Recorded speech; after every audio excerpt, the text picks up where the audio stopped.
Good morning. It is September 21st, and I thought I'd finish up my video on Ready Player One. Last week, I posted a video on my first impressions of the book, and I got a comment by a guy named Johnny Elsewhere stating that the book overall was just poorly written. Now, having read the book, my thoughts only half agree with him. Ready Player One by Ernest Cline is a book about a fictional future where the world is so messed up nobody wants to be in it anymore. So they're turning to an online MMO called The Oasis. And I don't know if it's just because Ernest Cline was from the 80s generation or just really liked that brand of storytelling. But with all the pop culture references from the 80s, the movies, the video games, everything like that, it actually comes across as a decent story. I mean, it's too straightforward and simply written to have that great philosophical depth to it that I think Johnny Elsewhere was looking for. I mean, right from the first couple of chapters, you know how it's going to end. So I can't give it points for trying to be that deep, especially when we're living in a generation where we're getting more and more books where that suggests that maybe that protagonist can die. Maybe that character we've grown to love will die. This comes off much like the storytelling of the 80s child generation experienced. But if you're not trying to look deep, it's actually a really good book. I enjoyed the story. Characters were everything about the book was straightforward. There's no subversiveness. There's no underlying tone of what it could be. This book seems to be the epitome of the idea that when an author says the curtains are blue, the curtains actually are blue instead of some deep metaphor about depression, how he spent 20 years of his life figuring something out, and it's just kind of stupid. So, straightforward story, easy to enjoy. And while it didn't go deep, it did cover a broad spectrum of pop culture references. Everything from the serious hits like War Games to the absolute silly crap that we remember. We don't know why we remember, like Monty Python. Everything from text-based video games up through the side-scrolling shooters to old-fashioned hack-and-slash dungeon crawlers like Gauntlet. It's all in there. It's really good. And I'd say the puzzles are deep enough, are challenging enough that you can't just sort of, bam, figure it out. I know I couldn't, and I was born in the 80s. That makes me feel old. So I'm hearing, and I'm starting to see online that this is in the works to become a movie, which it was very well written for. It could come across from book to script pretty easily, which is why I think they left on it.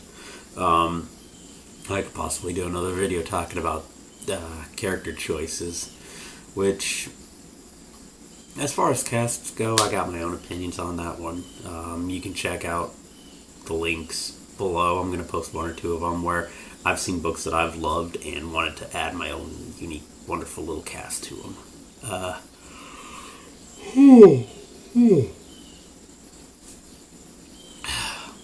I need a weekend. Also, I have to apologize for the endings to these videos. I've been trying to get back into making videos and just expressing myself online, but there really hasn't been a cool way to end a video.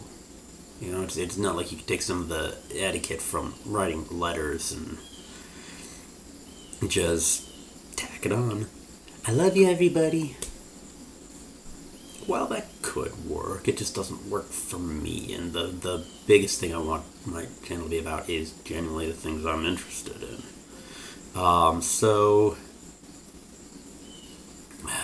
I'm going to be playing around with that until I get something down. I am no professional by any means, nor do I have a lot of experience with this, but I think that's the magic of YouTube, is that someone can do something and eventually they will find out what they're good at. So you get to see the trial and error of it, which we as Americans hate. And I mean that in the very purest sense of the word. We hate seeing ourselves fail. We enjoy seeing people fail as far as media concerns, because we know that's fiction. It doesn't matter what media it's on. It could be a news broadcast. We know it's fiction. But when we remember that we have to struggle in order to get anything good, we want to shove that under the covers.